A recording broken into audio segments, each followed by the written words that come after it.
전국이 30도를 웃돌 정도로 때이른 폭염이 찾아왔습니다. 20일 남부지방에 비가 예보되면서 무더위가 한풀 꺾일 것으로 전망됩니다. 최근 온라인상에서 소금 품귀 현상이 화제가 된 가운데 신안군이 김장철까지 천일염 공급에 차질이 없을 것이라고 밝혔습니다. 생산량도 평년 수준을 회복한 것으로 알려졌습니다. 순천 월등 지역에서 조생종 복숭아 출하가 시작됐습니다. 2kg 한 박스당 25,000원 이상 가격에 거래될 전망입니다. 전남 구제역 위기경보 단계가 심각에서 관심 단계로 하향 조정됐습니다. 전남에서는 지난달 18일 이후 구제역 항원이 검출되지 않은 것으로 알려졌습니다.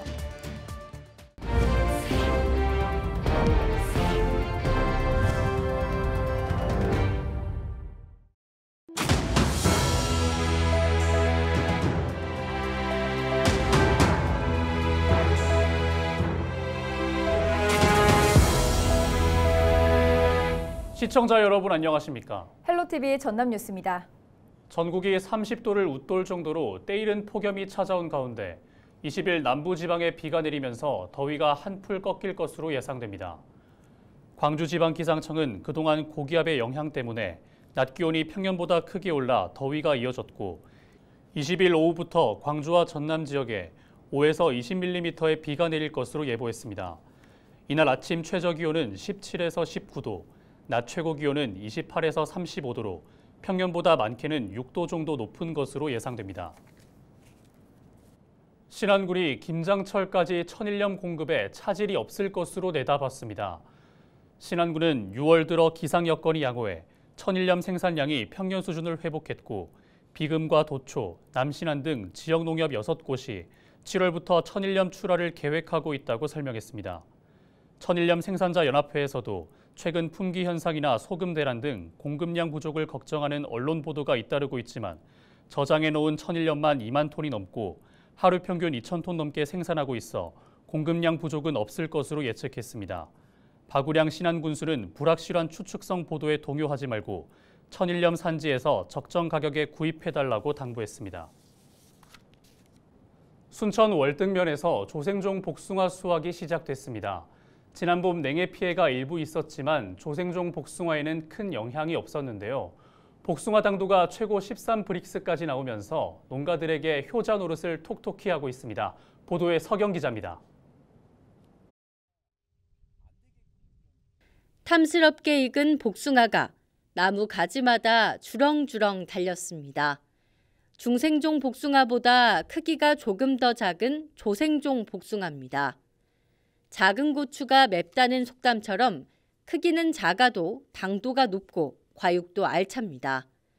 최고 당도가 13브릭스까지 나오면서 농가들에게 효자 노릇을 톡톡히 하고 있습니다. 12에서 13브릭스 정도가 나오네요, 평균적으로. 그러면 지금 조생종 치고는 당도가 굉장히 좋은 편이에요. 그래, 많은 수확량은 그런 대로 할 것 같습니다, 이게. 조생종 복숭아는 풍년을 이뤘지만 7월 하순부터 출하되는 중생종 복숭아는 생산량이 크게 줄 전망입니다. 지난 봄 갑작스런 이상기온으로 냉해 피해를 입은 전국의 복숭아 농가들. 한 나무당 300에서 400개 정도의 복숭아 열매가 맺히는 게 일반적이지만 착과 시기 냉해 피해가 발생하면서 가지에 열매가 맺히지 않았습니다. 때문에 중생종 복숭아 생산량은 80% 가까이 줄어들 전망입니다. 다행히 조생종과 만생종 복숭아에는 큰 피해가 발생하지 않아 농가들은 그나마 위안이라고 말합니다. 월등 복숭아 검색을 해보시면 최고 단가를 좀 받고 있습니다. 찾아주시면 우리 농가들이 맛으로 더 푸짐하게 하겠습니다. 조생종 복숭아 출하를 시작한 순천 월등면 복숭아 재배 농가들. 최고 당도 13브릭스의 조생종 월등 복숭아는 2kg 한 박스당 25,000원 이상의 가격을 형성할 것으로 전망됩니다. 헬로TV 뉴스 서경입니다. 전남 지역 구제역 위기경보 단계가 심각에서 관심 단계로 하향 조정됐습니다. 전남도는 지난달 18일 이후 정밀 검사에서 구제역 항원 감염 항체가 검출되거나 의심 증상을 보이는 농장이 없고 긴급 백신 접종에 의한 면역 형성 기간 인정 등을 종합적으로 고려해 위기 경보를 하향 조정한다고 밝혔습니다. 한편 전남도는 2019년부터 모든 소, 돼지, 염소 등 사육 농가에 구제역 백신 구입비를 100% 보조 지원하고 있습니다. 해남군이 어업활동 과정에서 각종 사고나 자연재해로 피해를 입은 어가의 피해 보상을 위해 재해보험을 확대 지원하기로 했습니다. 해남군은 기존 10톤과 100톤 미만 어선에만 적용되던 재해보험금 지원을 전남에 선적지를 둔 모든 어선으로 확대하기로 했습니다. 어업인은 보험료의 20%만 내면 됩니다.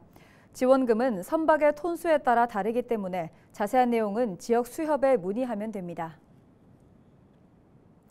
지난 주말 순천에서는 한밤중에 아파트에서 화재가 발생해 입주민이 대피하는 소동이 벌어졌습니다. 완도에서는 양식장 근로자들이 질식하는 사고가 발생했습니다. 전남의 주말 사건 사고를 고정민 기자가 정리했습니다. 집안이 새카맣게 그을렸습니다. 창문은 깨진 채 모두 불에 탔고 어지럽게 널려 있습니다. 지난 18일 자정 순천의 한 아파트를 화재가 휩쓸고 간 흔적입니다. 이 불로 입주민 80여 명이 늦은 밤 긴급 대피하는 소동이 벌어졌습니다. 인근 주민 3명은 연기를 마셔 병원으로 이송됐지만 다행히 생명엔 지장이 없었습니다. 소방당국은 충전 중이던 전동 킥보드에서 불이 시작된 것으로 보고 정확한 화재 원인을 조사하고 있습니다. 완도에선 광어 양식장 근로자 7명이 호흡곤란 증세를 겪는 사고가 발생했습니다. 지난 18일 낮 3시 반쯤 정화처리장에 머물다가 산소가 부족해 쓰러진 겁니다. 당시 한국인 3명과 외국인 4명은 119 구조대에 응급처치를 받고 병원으로 이송돼 치료를 받고 있습니다. 당시 노동자들은 별다른 장비를 착용하지 않았습니다. 소방당국은 미생물이 부패하면서 산소 부족 현상이 발생한 것으로 보고 정확한 원인을 조사하고 있습니다. 지난 17일 낮 2시쯤 순천에선 50대 근로자가 폐플라스틱 공장에서 기계를 수리하다가 발목이 절단되는 사고가 발생했습니다. 18일 새벽 1시 20분쯤 해남에선 지게차를 싣고 가던 화물차와 SUV 차량이 충돌해 1명이 숨지고 3명이 부상을 입었습니다. 헬로티비 뉴스 고정민입니다. 목포해경이 지난 주말 섬마을에서 응급 환자의 이송을 도왔습니다. 목포해경은 지난 18일 아침 9시쯤 진도군 하조도에서 의식을 잃은 뒤 기억 상실 증상을 보이는 70대 환자를 육지로 이송해 119 구급대에 인계했습니다. 앞서 17일 저녁 7시 50분쯤에는 50대 골절 환자를 신안 상태도에서 육지로 이송했습니다. 차량의 뒷면을 인식하는 이른바 후면 무인교통 단속 장비가 전남 목포에 도입돼 일반 차량은 물론 이륜차의 교통법규 위반 행위 단속에도 도움이 될 전망입니다. 목포경찰은 인공지능 기반의 영상 분석 기술력이 담긴 단속 장비를 평화광장과 사막도 인근, 오감동 골드클래스 앞, 고화대로 연산동 교차로 등 5곳에 모두 8대를 설치하고 올해 안에 7대를 추가로 설치할 계획입니다. 후면 무인교통 단속 장비는 지난해 12월부터 경찰청이 시범 운영을 하고 있는 가운데 전남에서도 도입을 점차 확대하고 있습니다.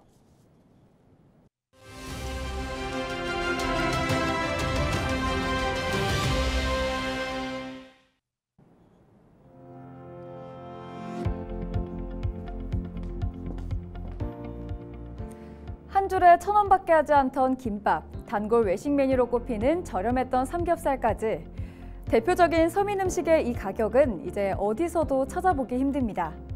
요즘 밖에서 밥 한 끼 먹으려고 해도 10,000원은 들고 나가야죠. 한국소비자원이 외식 물가 통계를 위해 8개 품목을 조사해봤는데요. 그런데 이 중 절반 이상이 서울 기준으로 한 끼에 10,000원을 넘는 것으로 나타났습니다.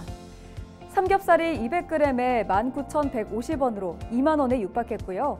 삼계탕과 냉면, 비빔밥도 모두 10,000원짜리 한 장으로는 모자랍니다. 다른 음식들도 살펴보면 칼국수와 김치찌개 백반도 8,000원대, 짜장면 7,000원, 김밥은 3,000원을 넘었습니다. 5년 전과 비교해보면 상승률은 더 크게 체감됩니다. 짜장면과 김밥은 40% 이상이나 올랐습니다. 한국소비자원은 외식 물가 상승 추세가 당분간 계속될 것으로 내다봤는데요. 러시아와 우크라이나 전쟁 탓에 세계적으로 곡물 가격이 상승했고 가스와 전기요금 등 물가가 전반적으로 오른 이유입니다. 이러다 또 5년 뒤면 김밥 10,000원 시대가 올지도 모르겠습니다. 지금까지 데일리 브리핑이었습니다.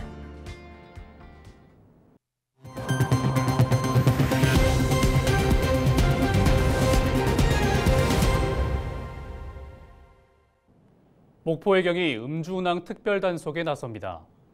목포해경은 7월부터 8월까지 낚시어선과 여객선, 다중이용 선박과 수상레저기구 등 물놀이 이용객이 많은 피서철에 대비해 음주운항 단속을 벌이기로 했습니다. 최근 3년 동안 목포해경 관할 지역에서는 여름철에 모두 14건의 음주운항이 적발됐고 한 해 적발 건수의 약 33%를 차지하는 것으로 나타났습니다. 순천문화재단이 지역문화예술진흥과 발전을 이끌어갈 이사 13명과 감사 1명을 재공개 모집합니다. 접수 방법은 방문 또는 전자우편, 등기우편으로 가능하며 접수 마감은 오는 30일 저녁 6시입니다. 선발 절차는 임원추천위원회에서 1차 서류 심사 결과 고득점자 순으로 임원 후보자를 확정하고 상임이사는 최종 임명된 이사 가운데 희망자를 대상으로 2차 면접 심사를 거쳐 추천합니다. 여수 국가산단을 비롯한 석유 화학단지 주변 지역을 지원할 수 있는 특별법안이 국회에 발의됐습니다. 국회 농림축산식품해양수산위원회 주철현 의원은 우리나라가 세계 5위의 석유 수입국이라며 대규모 석유화학단지가 있는 주변 지역은 폭발과 화재 사고 위험에 노출돼 있음에도 정부의 지원책은 전무한 실정이라고 지적했습니다. 조 의원이 발의한 법안에는 국가와 지자체, 석유화학단지 입주업체가 협력해 주변 지역을 지원하고 상생할 수 있도록 했으며 지역 주민 우선 채용과 본사 이전 등 구체적인 상생 협력 모델을 제시했습니다. 공영민 고흥군수가 녹동신항을 제주도 물류전진기지로 육성하겠다고 밝혔습니다. 공영민 군수는 최근 오영훈 제주도 특별지사와 녹동신항을 방문하며 해마다 제주에서 녹동신항을 통해 전국으로 운송되는 화물량이 90만 톤을 넘는 만큼 항만 개발을 추진해 녹동신항을 무역항으로 승격시키겠다고 설명했습니다. 고흥군과 제주도는 최근 농수특산물 유통 활성화를 위한 업무 협약을 체결하는 등 두 지역을 잇는 교류 협력 프로젝트를 추진하고 있습니다. 여수시가 시민들에게 깨끗한 수돗물을 공급하기 위해 19일부터 12일 동안 배수지 물탱크 청소를 시작합니다. 여수시는 19일 웅천 배수지를 시작으로 12일 동안 지역 내 배수지 물탱크 9곳을 대상으로 청소와 소독을 실시한다고 밝혔습니다. 이번 청소는 물탱크가 2개 이상인 배수지를 대상으로 진행돼 단수 없이 안정적인 수돗물 공급이 가능할 것으로 예상됩니다. 광양시가 90억 원을 들여 도시 바람길 숲조성 사업을 시작합니다. 광양시는 열환경 분석 결과를 토대로 광양읍권 2곳과 중마동권 6곳에 도시 바람길 숲을 조성할 계획이라고 밝혔습니다. 광양읍권은 백운산과 서산에서 생성되는 찬 공기를 서천과 연결해 찬 공기를 도심권으로 빠르게 확산시킬 계획입니다. 아울러 중마동권역은 연결숲을 통해 가야산의 찬 공기를 도심권으로 확산시킬 방침입니다. 한편 국립산림과학원 조사 결과 도시숲은 기온을 3도에서 7도 낮춰 도시 열섬 현상을 완화하고 초미세먼지를 40.9% 저감시키는 것으로 나타났습니다. 36회 전국 소방기술 경연대회 9급 분야에서 전남 소방본부가 우승했습니다. 전국 소방공무원과 의용소방대원 선수단 등 1,600여 명이 참가한 이번 대회에서 전남 소방본부 소속 구형근 소방장 등 4명의 대원이 전문 심장소생술과 다수 사상 대응 전술 점수 합산 결과 가장 높은 기록을 달성해 우승했습니다. 전남 소방본부는 본부 출범 이후 처음으로 전국대회 우승 성과를 거둔 것으로 알려졌습니다. 강진군이 육아수당으로 지난해부터 최대 5천여만 원을 지급하고 있는 가운데 출생률이 증가한 것으로 나타났습니다. 강진군은 육아수당을 확대 지급하기 시작한 지난해 10월부터 올해 5월까지 출생아는 모두 83명으로 1년 전 같은 기간에 출생한 59명보다 출생률이 40% 증가했다고 밝혔습니다. 강진군은 육아수당 시행 1주년을 맞아 10월에는 부모 간담회를 실시할 방침입니다. 이어서 AI 아나운서가 전해드리는 날씨와 생활입니다.